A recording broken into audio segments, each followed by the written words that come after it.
Hi friends, welcome to Harmony Hills Home and Garden. I'm Jenny and we're gardening here in Baltimore, Maryland, Zone 7. Today is October 1st and so we're going to be doing our monthly plant tour around the garden. We're going to be taking a look at things that are going well, things that need to be fixed, and generally how things look on October 1st. So come with me and let's take a look around. I'm going to be doing this tour a little bit differently from the last ones. In the past, I've put plant labels up right in the middle of the tour. On this tour, I'm going to be making screenshots and labeling plants at the end of the tour. So if you're wondering what a particular plant is, wait to the end and you'll be able to see all the plants that are in view. So without any further ado, let's get looking. It is morning here and we do have the sun coming up, so I apologize for some lens flares that you might be seeing. The entrance gardens are looking really well. These are the no-dig ones that we did, I believe it was in July we put these beds in. On this side yesterday I did cut back a couple of the dahlias that were looking a little bit sad, and I've deadheaded quite a bit, and so they're doing well.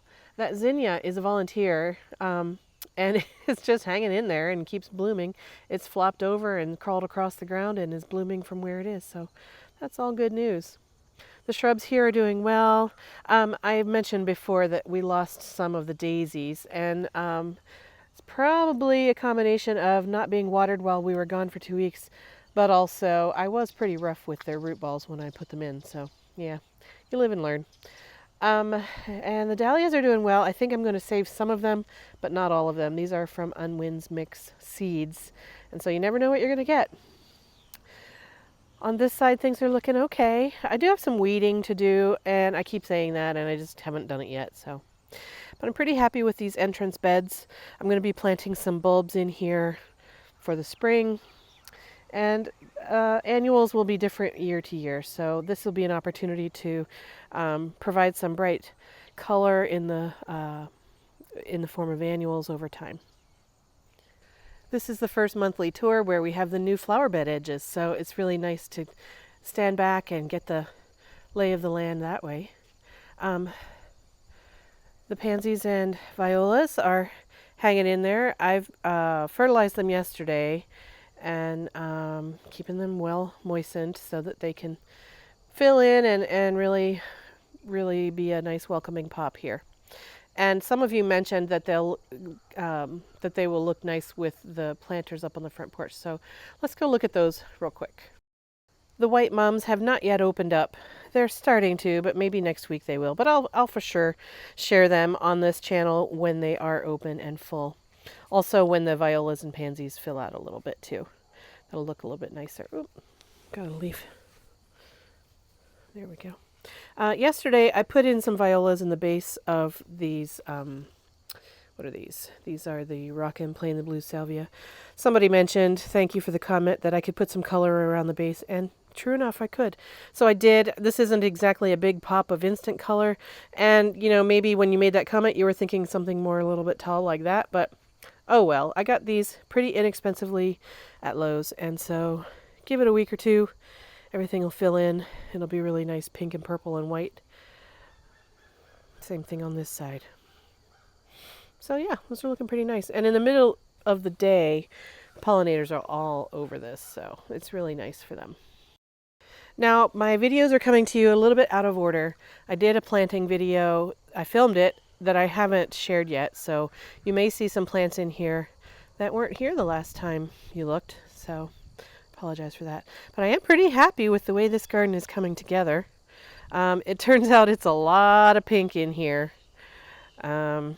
So I think now I need to focus on blues, whites, and maybe pops of yellow here and there.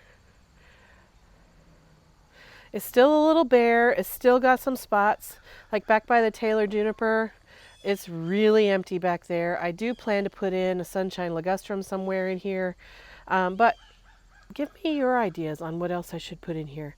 I have some lily trees on order that will be going in there, but other than those two items, I really don't have thoughts on what should go in here next. So I appreciate your inputs on what to put in here. These dahlias will be being lifted. I love the red ones. I normally don't like red in the garden, but I really like these. So I'm going to be saving these tubers and planting them again next year. Again, these are Unwin's mix. It'll be waking up for the morning. I like the red ones. I like this yellow one that's kind of double. This yellow is a really bright lemony yellow. I'll save it, but I'm not sure where it's going to live next year. And then there's a pink one down here that I like as well. So it's hard to see.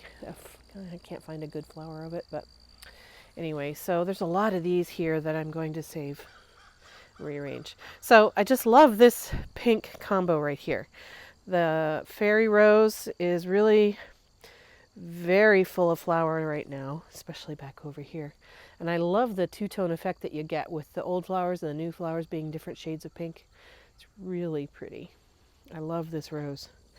And then the Gara behind it is just wonderful because it too has multiple shades of pink, and some of the shades are the same as the rose and some of them are darker. And so it's really a beautiful, beautiful accent plant right beside there. And then back there we've got the powwow wild berry coneflowers. So there's just a profusion of pink right here.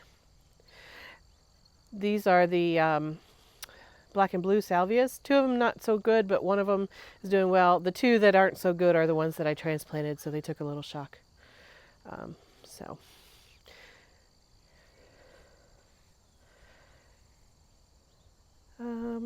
Yeah, it's pretty good. So if you have thoughts on what I should be doing in this garden to make it even better, let me know. Taylor juniper, keeping it moist so that it doesn't die an early death.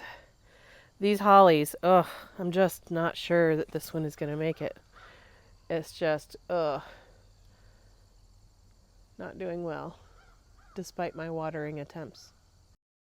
All right, let's look on this side. Let's take a quick peek at these plants up here on the foundation real quick. The Taylor is doing fine. Again, this holly, parts of it look okay, but parts of it are just really, it's lost a ton of leaves. And I'm not sure it's going to make it. We'll see. And then Rhodey's doing fine. And then over here, this Taylor's doing great as well. Okay, and then popping back over here on the north side, first of all, my little, what do you call that? I guess it's a tree root art project here. It looks like driftwood, but it's not. It's just a tree root that Dave dug up. We needed a place to stick it while he was mowing the lawn, and that's where it landed, and I don't know, might live the winter there. Looks kind of funky. Let's see what else over here. I put in some new plants. You'll be seeing a video about that coming up, but also I'll label them in the end shots at the end of this video. Things along here are looking pretty well, pretty good. I think the south side now has more flowers in it at this time of year than the north side does, so I might need to rebalance that a little bit. There's nothing to jump up and down here about. But things are doing well. Things are doing what I want them to do, so that's good. Now, I told you that I have a project where we're going to be extending this bed all the way around this north side of the lawn. I want to show you the progress that Dave's been making. All right, you might remember we had this scraggly, old hedge here, and Dave's been digging it out. I'm so happy to have it gone. He's cutting it down gradually and then taking the stumps out one by one. And the plan is that we'll plant another new hedge along here. Just, you know, the old stuff was just so thin and bare and old. It's probably 40 years old, so it's time to refresh it. So this is part of the new flower bed project. So thank you, Dave, for getting this done for us. So that's the front yard. I think overall, I'm pleased with how things are looking. Always room for improvement. I always have ideas in the back of my head about, well, I could change that, fix that, update that. I like that. So, you know, we're always looking to make improvements in our garden. I'm no different, but also I do like what it's looking like so far. Let's take a look in the side yard. So first of all, Dave is working on painting the fence for me. Well, for us, I suppose. He's got some of the outside done. But all the inside is done, so it's nice and bright and white and clean. It's looking very fresh and lovely, but you can see here that like this picket isn't done on this side, but it is done on the inside. So this is going to be really nice to have done. And he painted my containers for me. Is the gate going to open? Yes, good. All right, he painted those for me too, so that's good. Yeah, so the inside of the fence looks really bright and clean and white and lovely. Very happy with that.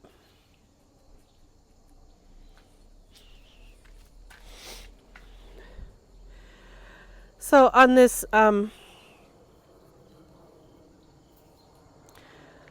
north side garden, I don't think there's actually anything at all different from the September tour, except growth maybe, and some trimming back of, you know, spent leaves and things like that. But it's looking really, really solidly good.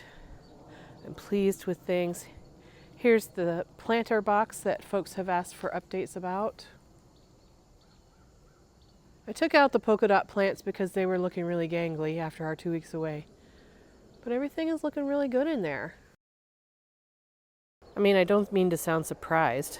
I didn't expect it to not look good in there, but I am pleased. I think the wild berry smoothies color is just so pretty. I'm talking about the coral bells, the wild berry. No, that's not what they're called. Are they? The berry smoothie, I think, is what they're called. I do imagine that next year I'm going to move this grass, the Hakanakloa, out of this spot and put something in here that gets taller, because it just feels weird to have tall, short, tall in there. So I'm not sure where that's going to go, but next season, this will be next spring maybe, I'll put something tall and filler in the middle of there. Real brief mention about these pots over here. Probably 6 weeks ago, I put these hydrangeas into pots because they were dying in the ground from the black walnut stuff. And this one has just really, really thrived in this pot. It's put out a lot of new growth, and I think it's going to be really happy. And then I also have an azalea here and a coleus, and they've just really been living a good life over here in the corner. And then the same can be said over this way. I've got some containers. Most of these are in containers because they were not thriving in the ground. Again, another one of these hydrangeas doing really well in this container. There's a hosta there it's putting on its fall, losing its color and leaves in the fall, but it really thrived in that container as well. And then I have a dwarf Alberta spruce back here that has just really filled out and been happy. And this Japanese maple that was a volunteer in my friend's yard, and she potted it up and gave to me. It's put on, I don't know, 1.5 feet of growth. So it's putting on some fall color right now. So yeah, things are looking pretty good. This ajuga in this container, the squirrels have been digging at it all the time. And one of the ajuga plants has reverted to a different variety. So I don't know what that's about. These black-eyed Susans are not long for this garden. They're going to be transplanted out of here and into a different spot soon. That'll happen in the next week or two, I think. Then here's a potted coleus that's done really well this year. So this garden has done well, and I'm pleased with it, and yet I still have thoughts on how to make it better next year. And the exact same thing can be said for this side of the garden as well. All of these hosta lancifolias that I have in here, I think there's 1, 2, 3, 4, 5 of them along here. They're all ripe for replacement. I think we're going to be putting more interesting hostas in there instead of those. I might keep 1 or 2 of them, but I strongly prefer other styles that look more interesting. But along here, in general, things are looking good. We got falling leaves and falling black walnuts, so starting to look its fall mess, but otherwise happy along here. When I first designed this north side garden, when was that, 4 or 5 years ago, I purposefully put this contorted hazel tree right here, right up at the front. And the reason is because I wanted to create some sense of discovery as you walk along and get past it. I wanted it to be like hiding what's going on the other side of it. And I think it works really well for that, because you stumble upon this daisy patch and there's some phlox back in there and more hostas and things. But from back here, as you walk along, you don't really know what's over there. And so I'm really pleased with this tree and how it's growing and how it's doing the job that I designed it for. Having said that, there's not currently much color. I think I have 1 lone daisy hanging in there, getting eaten alive by bugs. Everything else is done for the season. The patio area, the endless summer hydrangea hedge, is starting to turn color for the fall. Starting to get its fall spotted leaves and shutting down. We are headed into the end of the season, and we do have a couple of these blossoms that have changed some color, so that's pretty. It was my intention to get this garden all cleaned up and tucked in and looking beautiful for this tour. I got some of that work done, but I didn't get all of that work done. Oh well, here we are. It is the way the garden is almost all the time. So welcome to my yard. I've done a little bit of cutting back in here. I took down the David phlox. Let's see what else. The irises have been down for a while. Oh, I took out some pepper plants that were in here. And the cone flowers I deadheaded a while back. So it's looking a little bit more sparse in here than it was just a couple of days ago. But, oh boy, those bubblegum petunias are really, they are done. So this is where I had pepper plants, and they're out. And so it's looking a little bit more spare in here. This Walker's Low Nepeta. I like the way it looks, and I think next spring it's going to be like double or triple the size that it is right now. So that's always going to be something I'm going to need to groom. Take a quick peek over here at my azalea standard that I created. It actually is doing the best of all of my Encore azaleas in terms of number of repeat bloom flowers this fall. So that's a happy little surprise. This is the summer fashion rose, and look, we've got buds coming, we've got blossoms going to be happening. This rose has really been a delightful surprise. It's not ever going to get really huge, but its flowers are beautiful. They're yellow with pink and just a nice bicolor. I love it. Sangosorba here, just hanging in. These are Japanese bottle brush with pink little bunny tail flowers on them. They're pretty. And these lilies are done for the season, but we let the green stay so that it can gather up energy for next year's flowers. These are some garden phlox. I think these are flame purple. And they're not currently blooming. No surprise there. Bobo hydrangea hanging in there. It's trying to put on some fall color. Little bit of pink coming through. I'm hoping that with our continued cool nights, by cool I mean we're getting down around 54, 53, 52 degrees Fahrenheit at night. So I'm hoping that those cool temperatures continue to bring a little bit more of the pink color on those. Around this side, everything's pretty green, not much color happening. I've done videos recently about this planting here. Nothing really has changed down along this way.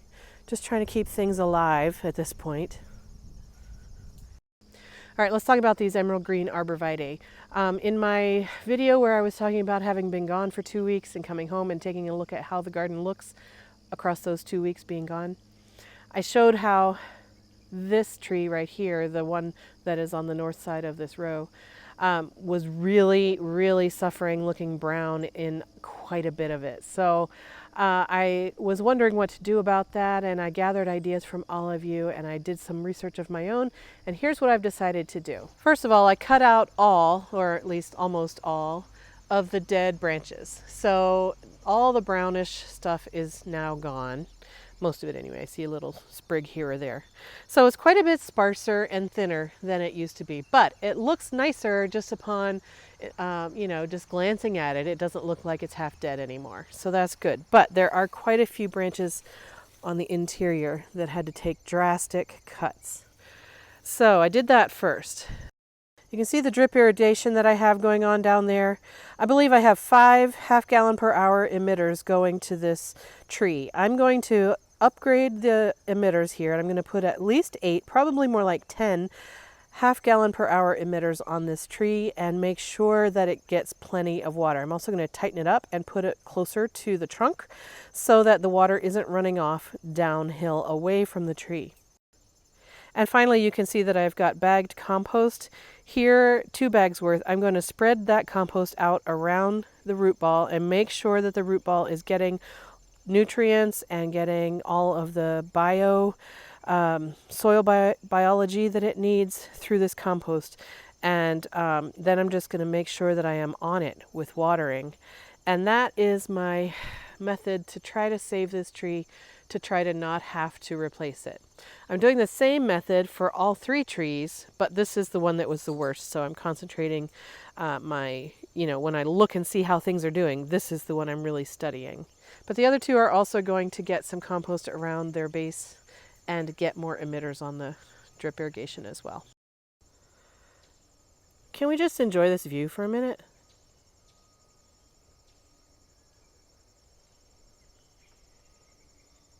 This particular time of day when the sun is hitting low and across these plants, it just makes me happy knowing that this entire garden is brand new. Everything here is brand new this year. I'm just really pleased with the progress that we've made.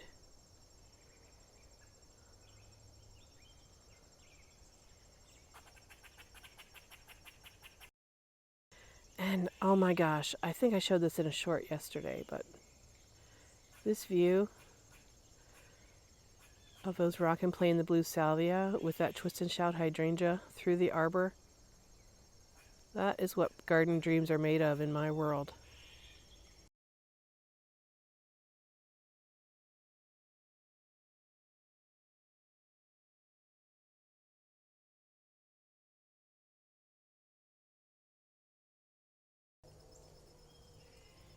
I really am in love. So here's what the garden looks like from behind. I've cleaned up the gladiolas. I need to still dig them up and replant them a little bit deeper so that they don't flop over so much next year. You can see my pile of cuttings out of all the trees right there. That's how much stuff I took out. Everything in here looks really nice. I'm pleased. I think there's some improvement to be had back in this area for next year, but all in all, very pleased. I like this Shasta daisy a lot. This is the real charmer. There's only one left. I've cut the whole stand down except for that one, but this was a really nice purchase. I'm pleased with these daisies, and it looks like they've multiplied over the season, so I might even be able to spread them out and get more out of them next year. Autumn Joy, ubiquitous in my garden. The Furman's Red Autumn Sage looks really nice with the Denim and Lace Russian Sage. Sorry about my shadow there, but I really like this combo. The red and the purple. The gladiolas earlier this season, you remember that when I showed the red gladiolas with the purple gladiolas? That combo was a real big surprise to me, and I really like it now, the red and the purple together. So yeah, I'm pleased with that. And you're seeing my work in progress back there with the compost and the tree trimmings. Let's see, Cherokee Princess Dogwood is taking on fall color, and she has her berries on it. So that's nice. A little bit of color on the leaves.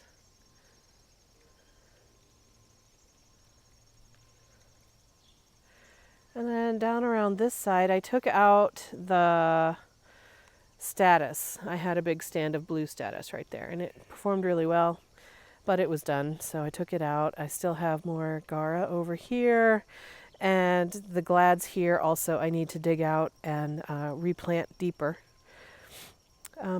Chinese Snowball has grown a lot this year. It's put on probably double its size in terms of stem length, and then there's lots of buds there for next year.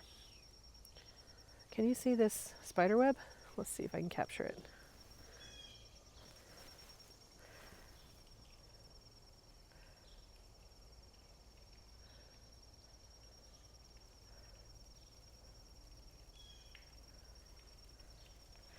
All the shrubs in this area have done well this season. We have a different color combinations of things. We've got blue, we've got red, we've got gold, we've got just normal green, and some other different kinds of green here. So pleased with this combination. I do need to start doing some pruning next year to shape things, but in this first year I just let things take on whatever shape they wanted. So halfway through the backyard, and I guess I would say I am so happy with the garden this year. All of this is new. Almost every single plant down in here was put in this growing season, and so yeah, there's some things to move around and some things that need to take better care of, but all in all, this is off to a great start. I'm really happy. On this arbor, it's starting to really be fit into the landscape really nicely. We've got the clematis on this side, that's Nellie Moser, and she did put on some fall color.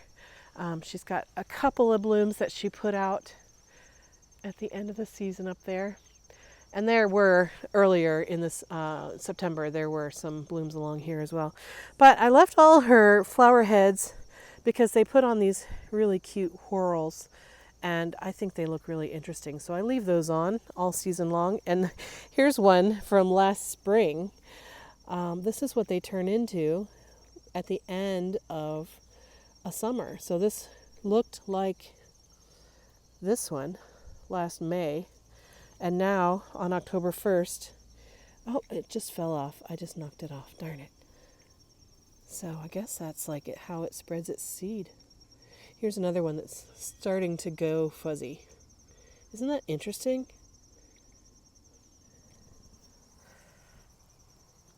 And then on this side, we have Zephyrine Druin Rose, and I have already started to train it. Its canes got really long. They were about 5 feet tall. So I started to train them in an S pattern up this arbor. You want to have a lot of horizontal canes on climber roses so that the lateral canes put out the flowers. So I've started to do that. So hopefully next year we'll have lots of beautiful roses on this arbor. And I do want to mention down at the bottom we have Walker's Low Nepeta, and it's starting to take on the Walker's Low habit, which means that it's getting nice and full and bushy. You might remember way back when I planted these, they were little clumps about 6 inches in diameter, and now at the end of October they're a good 2 feet. And they bloomed twice or maybe even 3 times this season. And I like the way it kind of anchors the arbor into the garden and makes it look like the arbor belongs here rather than being plopped here unceremoniously. So Dave isn't really as big of a fan of the Walker's Low as I am because he thinks it gets in the way of his mowing, but I like the way it integrates the arbor into the garden. Okay, along this side, mostly we have Gara blooming. It's pretty, but it looks a little messy here, so I might move it next season. And then, let's see, back here behind this stage platform, we've got 3 twist and shout hydrangeas in containers, and they're all doing really well. And then I have 1 encore azalea in a pot here, and it's doing well too. All right, and then from here, looking up the hill, you may be able to see that I took out the tomatoes. Let's go look a little bit closer. There's not as much interesting stuff happening along here right now. Not a ton that's new since the last yard tour that we did. The Dragon Lady hollies are, they've got their berries on it. And I'm really happy with these because you can really see those berries even all the way from up here. So it was a nice addition to the garden for winter interest. Things along here, it's, you know, they look like they're tired from the fall. This is where the tomatoes were. I took them out, and I also took out all the marigolds that were along here. And so now this Firepower Nandina and this one are no longer surrounded by marigolds, and so they will be able to accept that cool night air and start putting on color like this third one up here. And things along here are starting to slow down for the fall as well. Ooh, Seattle's blooming nicely.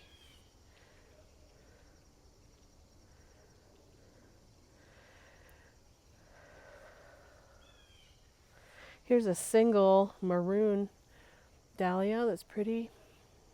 And there's a couple of others in here that I might save. Probably won't save the orange ones. I don't know, we'll see.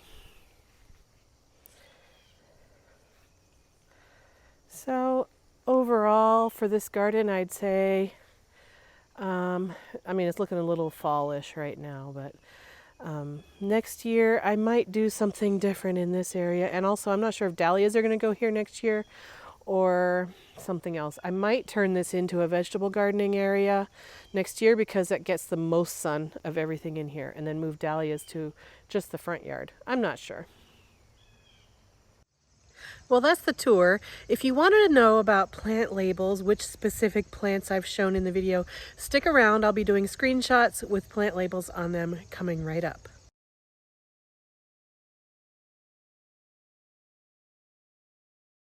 I hope that you enjoyed what you saw. I hope you learn when you visit this channel. I hope you find us to be a friendly and welcoming community here. And I'm just really grateful for everyone who has subscribed to this channel. We're over 3,000 subscribers already. I can't even believe it. So thank you all so much for following along and supporting this channel over the course of this growing season. I'm not saying the growing season is over, but I do want to take this moment to thank you for supporting me and making this YouTube channel just so much fun. I've learned a lot from all of you, and I hope that we'll continue to learn and grow together.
Thank you so much for joining me. Have a wonderful day in your garden, friends, and I will see you in another video real soon. Bye-bye.